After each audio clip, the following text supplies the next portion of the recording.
Museum sebagai lembaga non-profit selama ini lebih dikenal sebagai salah satu objek tujuan wisata di Kota Bukit Tinggi. Namun, fungsi utama dari museum adalah sebagai salah satu sarana pendidikan, dan masyarakat Kota Bukit Tinggi sendirilah yang semestinya mengambil manfaat dan faedah dari keberadaan beberapa museum yang berada di kota mereka. Untuk membumikan museum di tengah-tengah warga kota, birokrasi, para guru dan siswa, pemerintah Kota Bukit Tinggi melalui Dinas Pendidikan dan Kebudayaan menggelar kegiatan sosialisasi permuseuman bertajuk Memajukan Museum, Memajukan Kebudayaan. Sosialisasi tersebut dilaksanakan di Auditorium Hotel Rocky Kota Bukit Tinggi, 12 Agustus 2020 yang bertepatan dengan Milad Bung Hatta yang ke-118 tahun.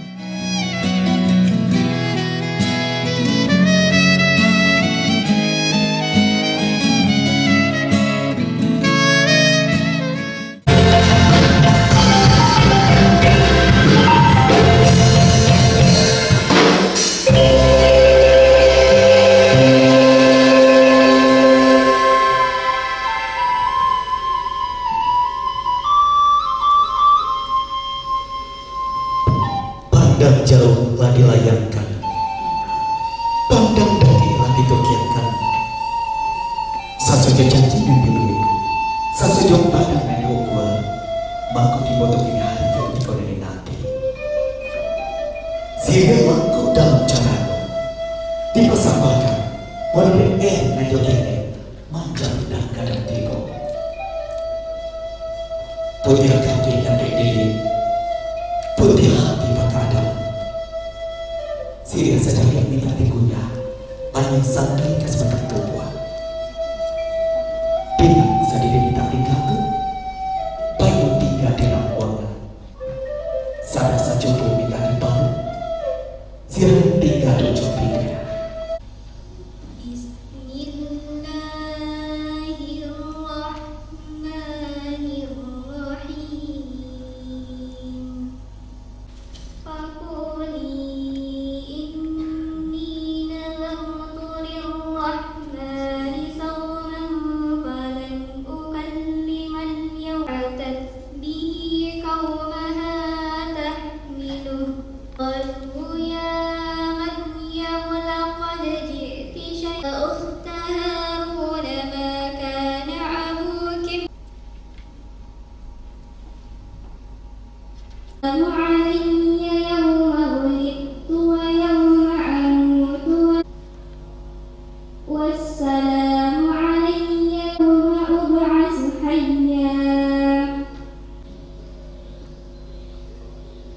Assalamualaikum warahmatullahi wabarakatuh.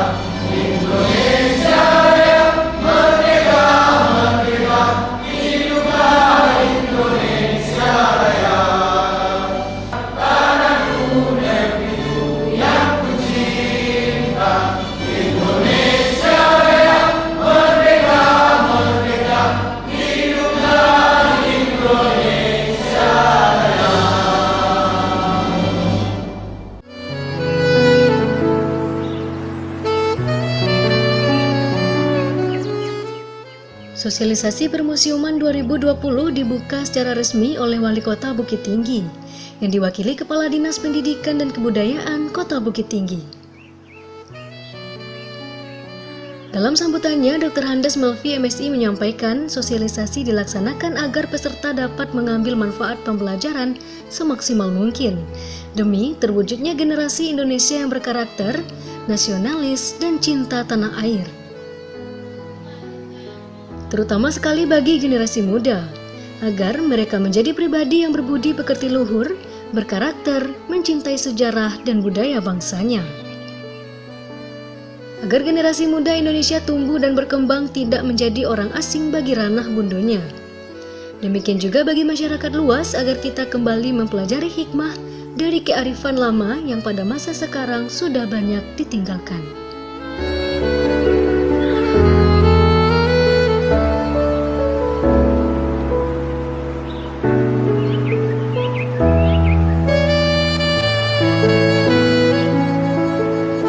Sebagai seorang ilmuwan, sebagai seorang yang ekonomi dan lain-lain, beliau tidak terlepas dari kehidupan dari kecil yang telah membentuk beliau sebagai seorang yang terkenal, seorang yang berkarakter, dan seorang pahlawan yang kita kenal sebagai proklamator.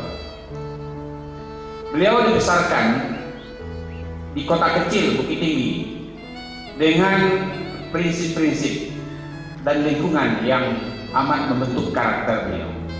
Yang pertama adalah beliau dibentuk dengan karakter yang religius karena beliau adalah salah seorang cucu dari seorang ulama terkenal di Batu Hampan. Kemudian beliau juga adalah keluarga ekonom karena beliau adalah keluarganya pengusaha di bidang transportasi, terutama untuk pengiriman barang-barang ke beberapa daerah.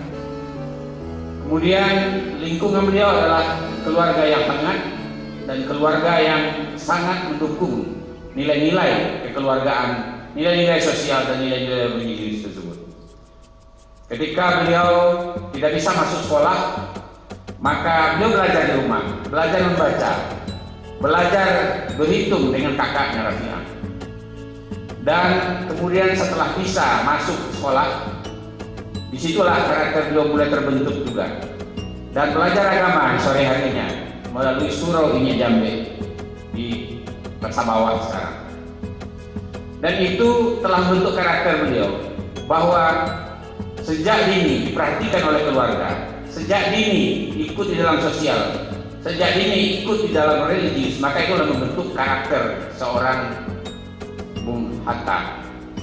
Jadi sosok Bung Hatta yang kita kenal, sosok Bung Hatta yang sangat terkenal di dunia internasional, tidak datang begitu saja, tetapi dimulai dari kota kecil, kota Bukit Tinggi dengan pembentukan karakter di awal. Maka tepatlah rumah kelahiran Bung Hatta yang merupakan cikal bakal seorang anak yang berkarakter, seorang tokoh politikus, seorang tokoh budayawan, seorang tokoh ilmuwan. Lahir di kota Bukit Tinggi kita peringati dan kita dokumentasikan dalam bentuk rumah kelahiran Bung Hatta yang sebagai museum sekarang.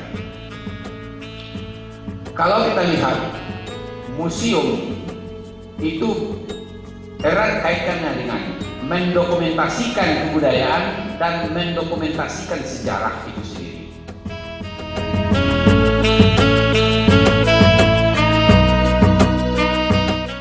Setelah sosialisasi Permusiuman 2020 dibuka secara resmi oleh Kepala Dinas Pendidikan dan Kebudayaan Kota Bukit Tinggi, tamu undangan dan peserta yang hadir disuguhkan penampilan tari piring dari grup kesenian Gastarana.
Sosialisasi permusiuman kali ini menghadirkan narasumber dari Ketua Asosiasi Museum Indonesia Daerah Provinsi Sumatera Barat, UPTD Museum Aditya Warman, dan Ketua MGMP Sejarah SMA Kota Bukit Tinggi.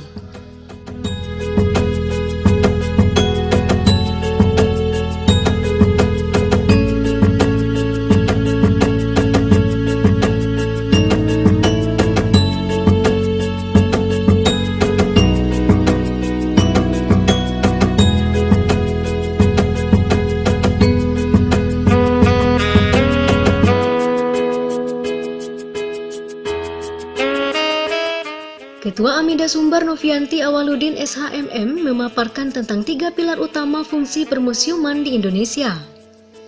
Selain untuk mencerdaskan kehidupan bangsa, membentuk kepribadian bangsa, museum juga berfungsi sebagai sarana untuk menanamkan konsep ketahanan nasional dan kawasan Nusantara. Ketiga pilar tersebut erat kaitannya dengan pendidikan yang khas, berbeda dengan pendidikan di sekolah dan pendidikan formal, sehingga disebut sebagai museo-pedagogik. Museum juga memiliki fungsi berbeda, yakni sebagai sarana komunikasi, penelitian, dan preservasi.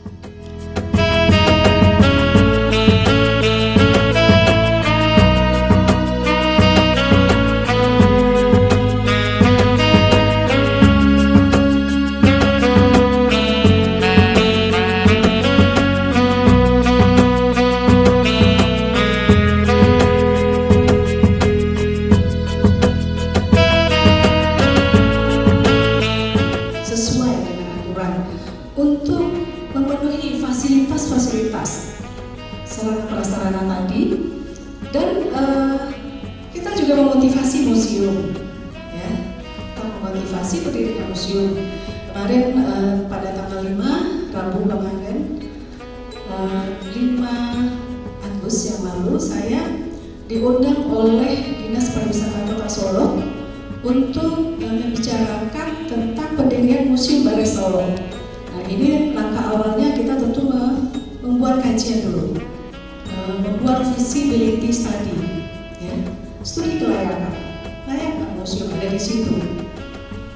Atau sebaliknya, memang masyarakat butuh tempat seperti Pak Kadis tadi bilang bahwa museum itu tempat dokumentasi, tempat belajar, informasi warisan budaya, informasi seni, sejarah, budaya, dan sebagainya. Betul nggak Solo? Nah, ini alhamdulillah kami dengan dipimpin oleh Bapak Asisten 2 yang dihadiri juga Kepala Dinas Bu Evi, ya, dan beberapa pejabat eselon 3 dan pemerhati museum ini, alhamdulillah kita akan melangkah kepada FS, penyusunan visibility study untuk pendirian Museum Balai Solo. Seperti itu. Nah, jadi jumlah museum itu memang sebenarnya makin ke depan itu makin bertambah, makin ada penambahan. Setiap daerah itu, kalau Sumatera Barat baru 11, Pak Milvi, baru 11 kabupaten dan kota dari 19 yang kita punya di Sumatera Barat, baru 11. Museumnya kalau di data kita ini ada 24, tapi setelah kita update itu ada 27. Namun yang masih aktif itu masih setengahnya, 17. Kalau kita saring lagi, kalau yang sudah beroperasional sesuai dengan aturan dan ketentuan itu baru 7.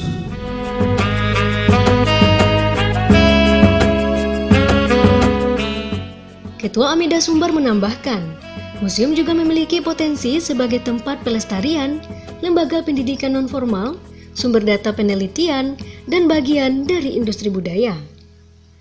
Hingga kini pemerintah terus memperhatikan perkembangan museum di daerah melalui peraturan, kebijakan, dan program.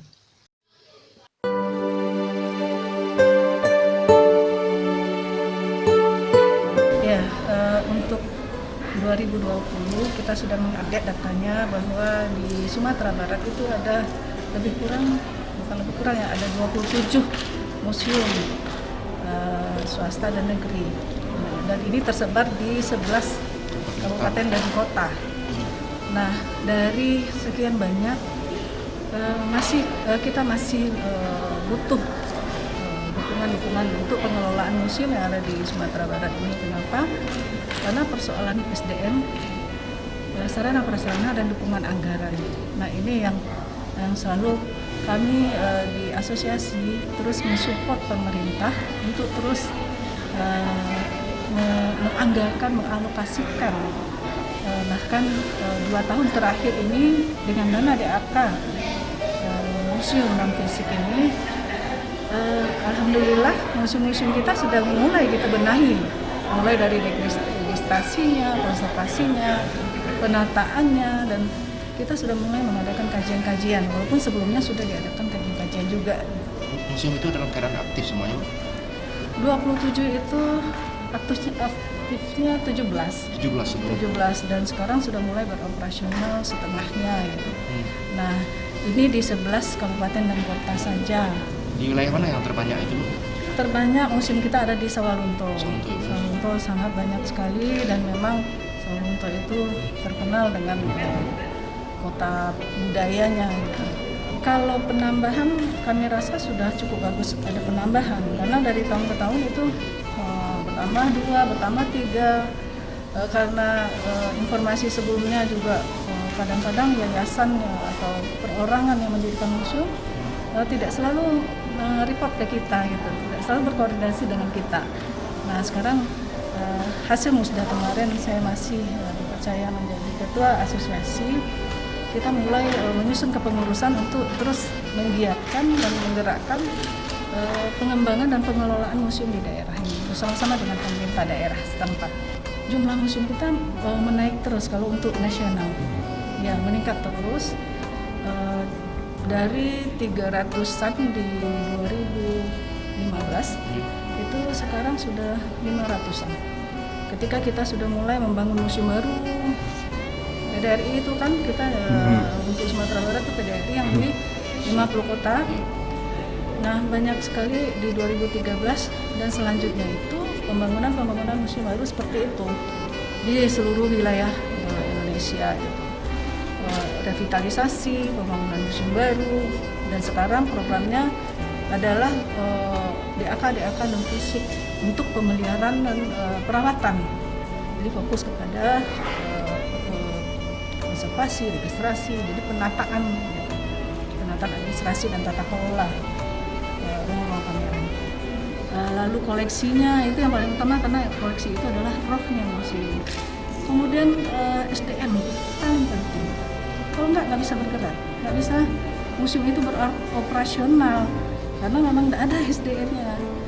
Nah, karena ketidakadaan atau minimnya SDM di museum-museum kita di daerah, makanya kita menginisiasi di asosiasi museum ini untuk mendampingi kawan-kawan pemerintahan di daerah melaksanakan pengelolaan penyelenggaraan museum tadi, perawatan. Nah, bagaimana Bu melihat kondisi museum yang ada di Bukit Tinggi sendiri, Bu? Alhamdulillah, saya bukan karena diwawancara ini ya, tapi kan setiap tahun saya selalu monitor ya beberapa museum. Kalau yang paling bagus itu pengelolaannya adalah karena memang didukung oleh sarana dan anggaran Sawalunto. Ya. Yang kedua saya boleh bilang adalah rumah kelahiran Bung Hatta. Kenapa? Sudah terpenuhinya kaidah-kaidah pendirian satu museum. Hanya saja tinggal lagi kita menambah fasilitas-fasilitas. Pertama itu setiap museum harus ada punya ruang pameran temporer dan tetap. Lalu tema-temanya, kalau ruang pameran tetap itu bisa kita tukar sekali 3 tahun. Tapi kalau temporer minimal 6 bulan atau 1 tahun itu harus kita tukar temanya supaya tidak ada kejenuhan bagi pengunjung, dan ilmu masyarakat yang berkunjung, siswa dan mahasiswa itu akan bertambah gitu. Nah, itu saja yang dilihat gitu. Nah, ini yang perlu dukungan SDM dan anggaran tadi.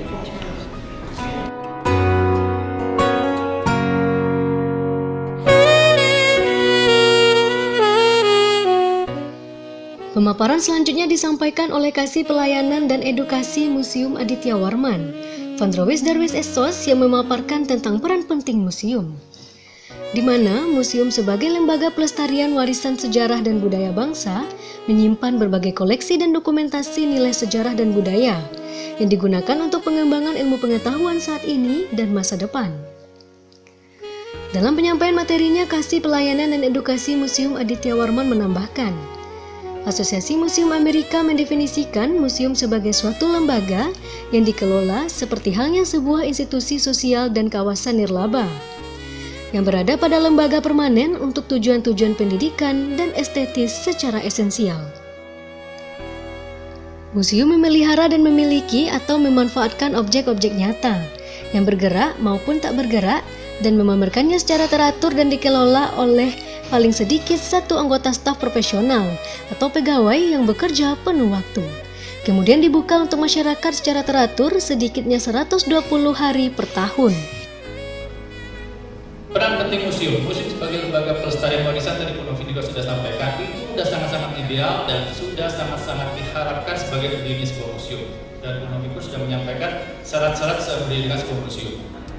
Tapi saya tidak akan menyampaikan hal ini, kita akan sekilas aja masalah-masalah tentang peran penting museum. Kita sudah tahu, museum itu adalah lembaga ideal banget yang harus ujung tombaknya budaya.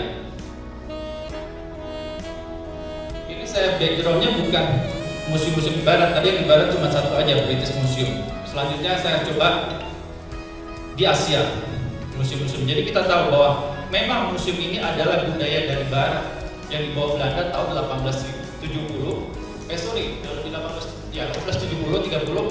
ke Indonesia dengan mengumpulkan koleksi-koleksi jajahannya baik dari seluruh Nusantara maupun di luar negeri, dikumpulkanlah ke Batavia di Cilacap yang saat ini adalah Museum Nasional.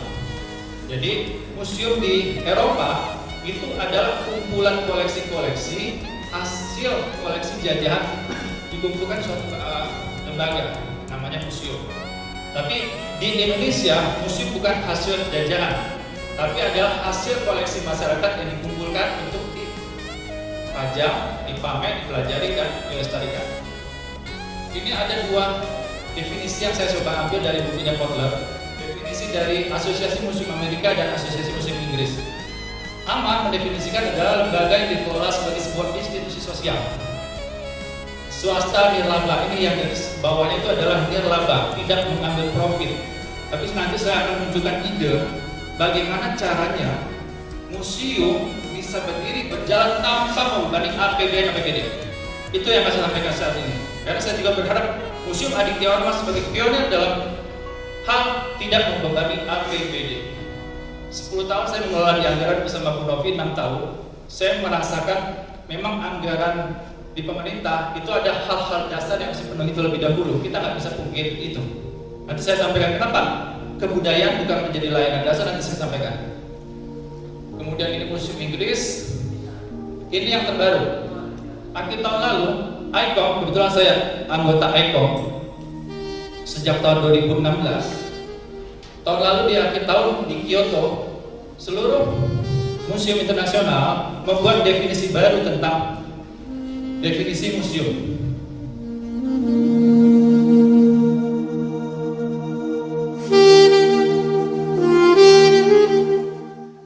Vandrowisz Darwisz Essos menambahkan, museum juga merupakan sarana pembelajaran. Museum sejatinya mampu memberikan kontribusi dalam pembelajaran informal. Pembelajaran di museum merupakan pengalaman transformatif di mana individu mengembangkan sikap, minat, keyakinan, atau nilai secara informal dan sukarela, dan fokus pada konteks tertentu yaitu objek koleksi museum.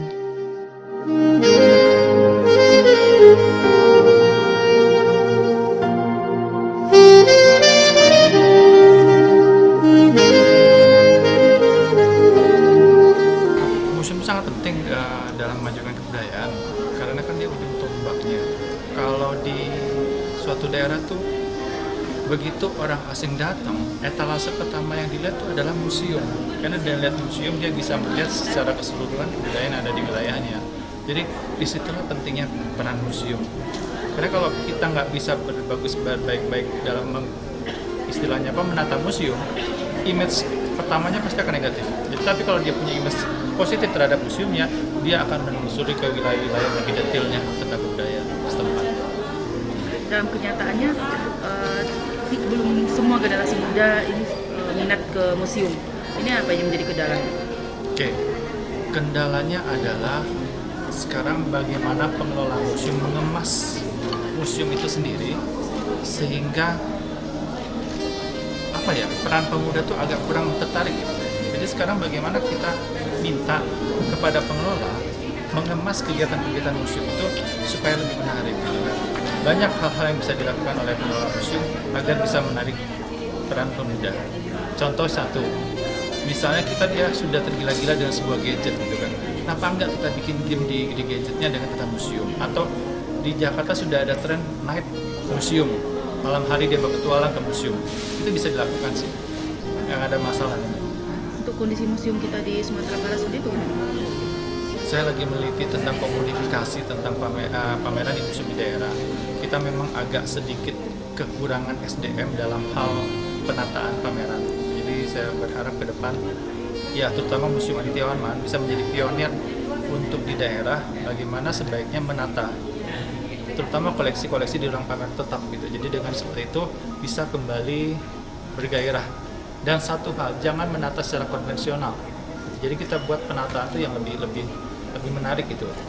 Jangan terpaku pada pakem yang ada, tapi kita coba berusaha mencari suatu kreativitas dalam penata. Itu yang saya coba kejar. Mudah-mudahan ini bisa menjadi hasil penelitian untuk seluruh museum di Sumatera Barat.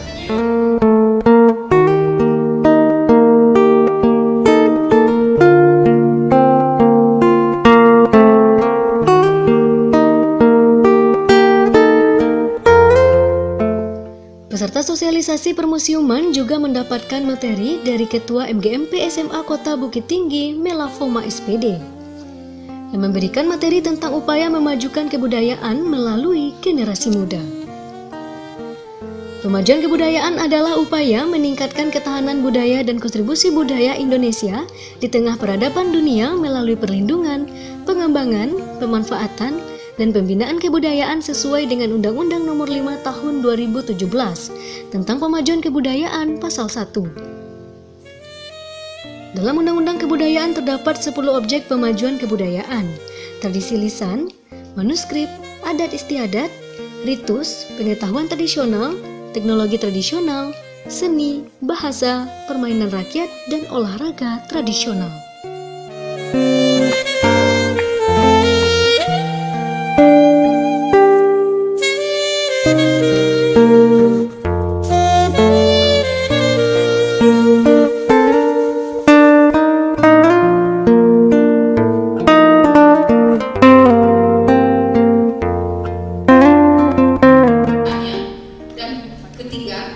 Bagaimana hematnya beliau. Jadi saya ingat waktu kecil beliau mengkoleksi koin-koin, kemudian koin itu satu diambil oleh adik beliau tahu koin itu sudah hilang. Kemudian disiplinnya Bung Hatta, bagaimana Bung Hatta di waktu kecilnya beliau dihukum oleh nenek beliau. Kalau kita hari ini sudah diawasi oleh CCTV, Bapak dan Ibu, kita tetap juga lakukan hal-hal yang tidak baik, ya. Beliau hari itu dihukum di bawah pohon kedondong, tidak pakai tali, tapi dengan menggunakan kapur sirih sampai jam yang sudah ditentukan oleh nenek beliau tidak keluar dari lingkaran tersebut. Beliau tetap di sana hingga akhirnya nenek beliau mengatakan, "Hatta, silahkan keluar dari situ. Mungkin Pak Amlan panik, silahkan keluar." Maka seperti itu kata nenek beliau. Untuk siswa saya di sekolah, Bapak dan Ibu, kita memberikan sanksi yang mendidik kepada mereka itu dengan cara melakukan sholat duha. Ternyata mau dilakukan pembinaan dengan sholat duha, sungguh mereka tidak kerjakan. Jadi salah satu contoh disiplin seperti itulah yang akan kita wariskan kepada generasi muda kita. Mudah-mudahan itu tidak lapuk di panik, tidak lekang di panik, tidak lapuk pada hujan.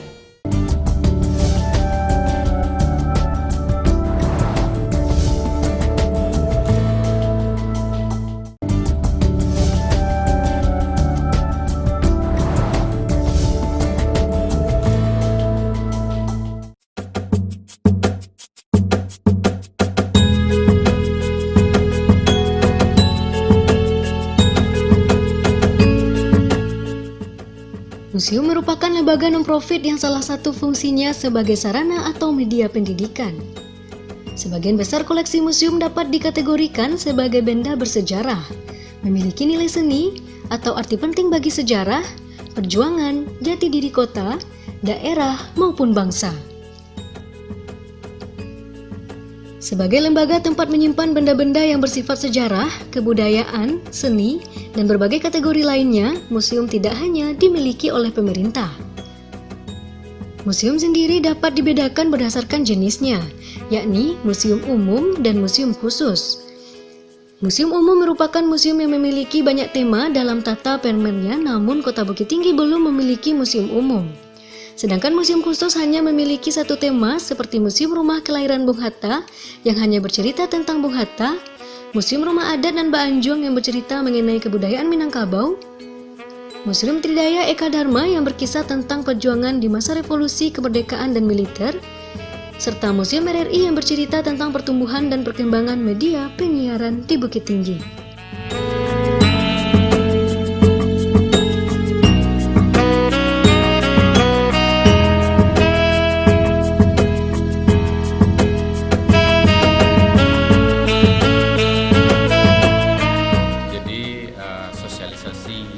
Permusiuman ini kita adakan dalam rangka hari ulang tahun kelahiran atau milad Bung Hatta yang ke-118 yang jatuh pada tanggal 12 Agustus karena beliau dilahirkan 12 Agustus 1902. Artinya di 12 Agustus 2020 ini beliau berusia 118 tahun. Momentum ini kita ambil sebagai salah satu momen untuk memperkenalkan atau memformat ulang bagaimana kita melihat museum. Karena salah satu daripada museum yang ada di Bukit Tinggi adalah Museum Kelahiran Rumah Kelahiran Bung Hatta. Di Museum Rumah Kelahiran Bung Hatta tersebut salah satu museum. Nah, kemudian tujuan kita adalah akan menjadikan museum itu sebagai salah satu tempat edukasi, salah satu tempat memperkenalkan kepada generasi muda maupun masyarakat bahwa museum adalah dokumentasi sejarah, kemudian dokumentasi peradaban yang ada supaya masyarakat maupun generasi muda kita mengenal akan sejarah, kemudian akan mengenal tentang peristiwa-peristiwa yang melatar belakangi hari ini, termasuk diantaranya lah lahirnya seorang proklamator Bung Hatta di Kota Bukit Tinggi. Maka rumah kelahiran Bung Hatta dijadikan sebagai museum sehingga dengan momentum kelahiran Bung Hatta yang ke-118 ini kita mengajak kepada seluruh masyarakat maupun anak-anak didik di sekolah dan generasi muda kita melihat museum sebagai salah satu tempat edukasi dan mengenal siapa sosok Bung Hatta, di samping memperkenalkan kegunaan dan fungsi museum secara umum di Kota Bukit Tinggi. Ada beberapa museum yang aktif, yaitu Museum Tridaya, itu pertama yang berada di bawah TNI. Kemudian yang kedua adalah Museum Rumah Kelahiran Bung Hatta. Kemudian rumah adat dan Baanjuang, Museum Zoologi yang saat ini tidak begitu aktif, kemudian Museum RRI juga kurang aktif, kemudian yang keenam itu ada Museum Angkatan 66. Ya, Museum Kota Bukit Tinggi sebetulnya kita cukup mempunyai banyak sejarah yang perlu didokumentasikan, baik itu sejarah dari segi budayanya, sejarah perjuangan warga Kota Bukit Tinggi melawan penjajah, kemudian ada beberapa peristiwa-peristiwa penting yang akan didokumentasikan. Nah, melalui sosialisasi museum ini kita mempunyai wacana juga, seandainya ada satu museum tentang sejarah Bukit Tinggi atau museum perjuangan warga Kota Bukit Tinggi, itu perlu kita adakan untuk masa-masa yang akan datang. Momentum 118 kelahiran Bung Hatta ini, pertama yang ingin kita edukasikan pada khalayak adalah pertama bahwa salah satu proklamator dari keberadaan Indonesia mereka ini adalah andil dari seorang Bung Hatta yang kebetulan dilahirkan di kota Bukit Tinggi 118 tahun yang lalu.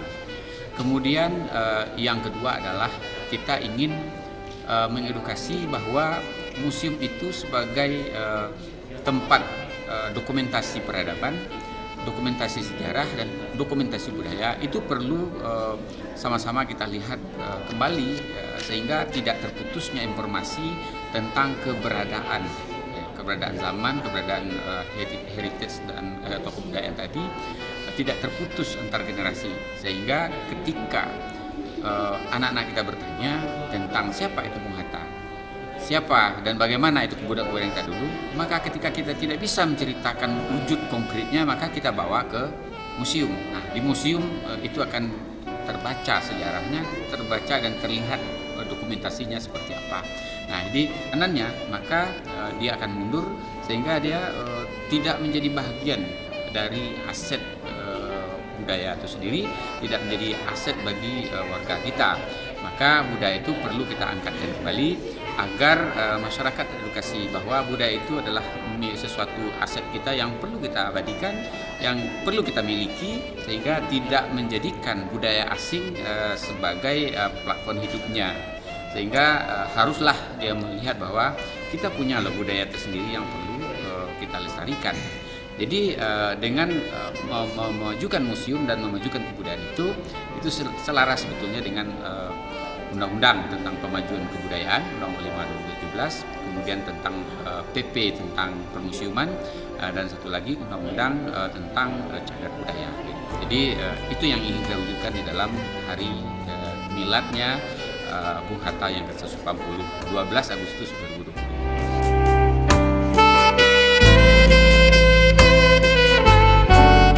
Salah seorang pemerhati kebudayaan Kota Bukit Tinggi yang hadir pada kegiatan sosialisasi mengapresiasi kegiatan sosialisasi permusiuman yang digelar Dinas Pendidikan dan Kebudayaan Kota Bukit Tinggi.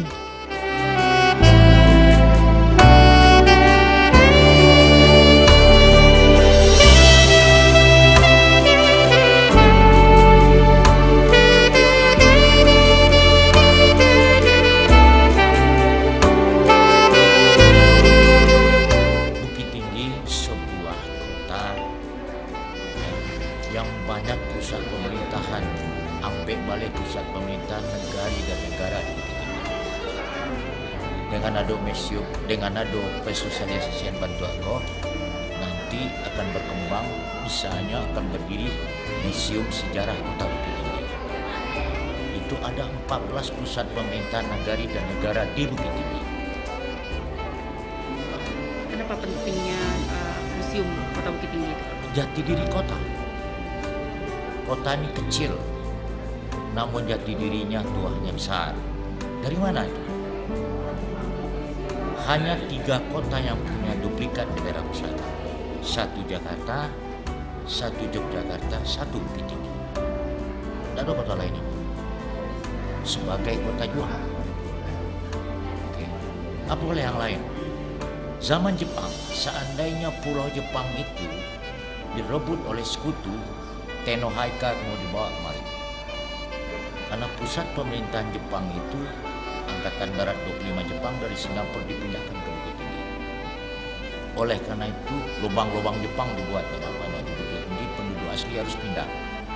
Nah, di Jepang dulu ada keinginan yang membuat arsitek lubang Jepang untuk apa keinginan orang Bukit Tinggi bisa dibangun di Bukit Tinggi akan disampaikan ke Perdana Menteri Jepang, tapi sampai sekarang belum direalisasi. Bukit Tinggi juga merupakan kota sejarah yang patut dipertahankan. Ya, dari 14 kalau saya cerita, mulai 1, pusat pemerintahan Nagari Luar Agam itu di Bukit Tinggi. Pusat pemerintahan Nagari Kurai Lima Jorong juga di Bukit Tinggi. Nah, itulah terkenal Bukit Tinggi tadinya sebagai kota orang agam. Ya, karena pusat pemerintahan Luar Agam itu di Bukit Tinggi. Sekarang masuk pemerintahan Hindia Belanda, asisten residen Belanda di situ. Nah, pusat pemerintahan militer Jepang, Angkatan Darat 25 Jepang pindah kemari, terlepas dari Pulau Jawa, kawasannya Sumatera dan Asia Tenggara, pusat. Boleh. Nah, pusat pemerintahan Republik Indonesia yang di Jalan Hatta di Bukit Tinggi, kembar dengan Yogyakarta. Soekarno di Jakarta. Kemudian pusat pemerintahan darurat Republik Indonesia juga di Bukit Tinggi. Nah, Sri Sultan Hamengkubuwono ke-10 bulan November yang lalu mengakui pusat pemerintahan darurat Republik Indonesia dari Bukit Tinggi kembali ke Yogyakarta. Apalagi pusat pemerintahan Sumatera juga di Bukit Tinggi. Pusat pemerintahan Sumatera Tengah juga di Bukit Tinggi, yakni Sumatera Barat, Jambi, Kepulauan Riau, boleh banyaklah yang lain. Pusat pemerintahan Sumatera Tengah juga di Bukit Tinggi. Pusat pemerintahan Sumatera Barat juga di Bukit Tinggi. Baru pindah ke Padang de jure tahun 76. Nah, pusat pemerintahan Kabupaten Agam juga di Bukit Tinggi. Sekarang tinggallah pusat kota Bukit Tinggi selain. Itulah yang memekasi jati diri kota Agam. Itu yang harus diturunkan dari generasi ke generasi. Makanya penyebaran memajukan museum, memajukan kebudayaan itu sangat penting.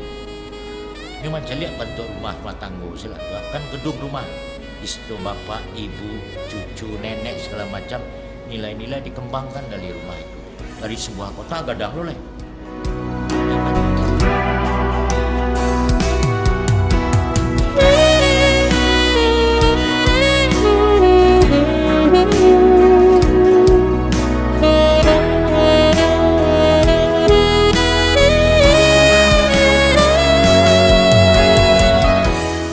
Museum Rumah Kelahiran Bung Hatta merupakan milik keluarga Ibu Bung Hatta.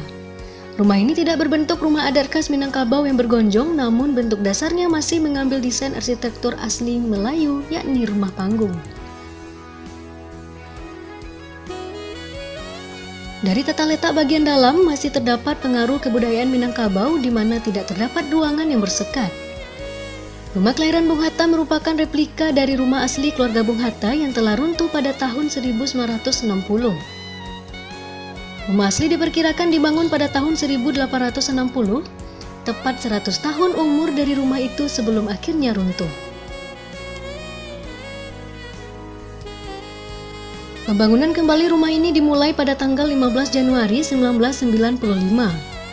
Dan bangunan ini telah dapat diresmikan pada tanggal 12 Agustus 1995 yang bertepatan dengan tanggal kelahiran Bung Hatta. Tahun 1995 juga merupakan peringatan ke-50 tahun kemerdekaan Indonesia yang dikenal dengan peringatan emas. Bangunan rumah baru bangunan rumah kelahiran Bung Hatta yang ada sekarang tidak sama persis keadaannya dengan rumah lama yang runtuh pada tahun 1960. Terdapat beberapa perbedaan di antaranya. Pertama, berada dekat dengan jalan sekarang berjarak 7 meter dari trotoar. 2, dulu sumur berada di belakang bangunan rumah. Sekarang sumur berada di dalam salah satu bilik pada bangunan rumah. 3, dulu kandang kuda luas dapat memuat beberapa ekor kuda. Sekarang karena keterbatasan lahan hanya dapat dibuat 4 sekat untuk kuda. 4, dulu kapuak memiliki ukuran lebih besar, sekarang ukuran kapuak lebih kecil. 5. Dulu struktur bangunan kayu, sekarang struktur bangunan beton bertulang dengan dilapisi oleh kayu pada bagian luar. 6. Dulu tidak ada WC umum, sekarang terdapat WC umum. 7. Dulu terdapat jendela pada beranda lantai 2, sekarang jendela dimundurkan sehingga beranda tampak dari luar. 8. Dulu tidak dikelilingi pagar, sekarang dikelilingi pagar. 9. Dulu kolam ikan luas, sekarang kolam ikan tidak luas.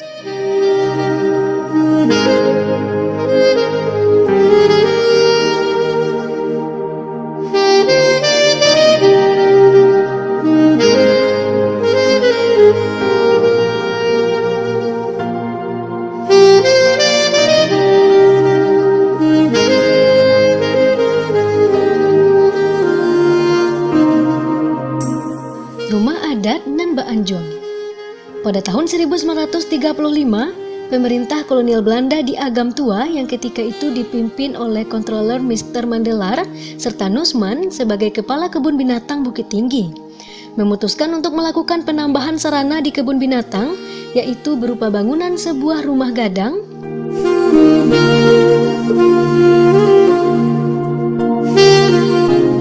Museum Tridaya Eka Dharma. Museum Tridaya Eka Dharma adalah salah satu museum yang ada di Sumatera Barat yang terletak di kota Bukit Tinggi, tepatnya di Jalan Panorama. Museum ini didirikan oleh Muhammad Hatta pada tanggal 16 Agustus 1973.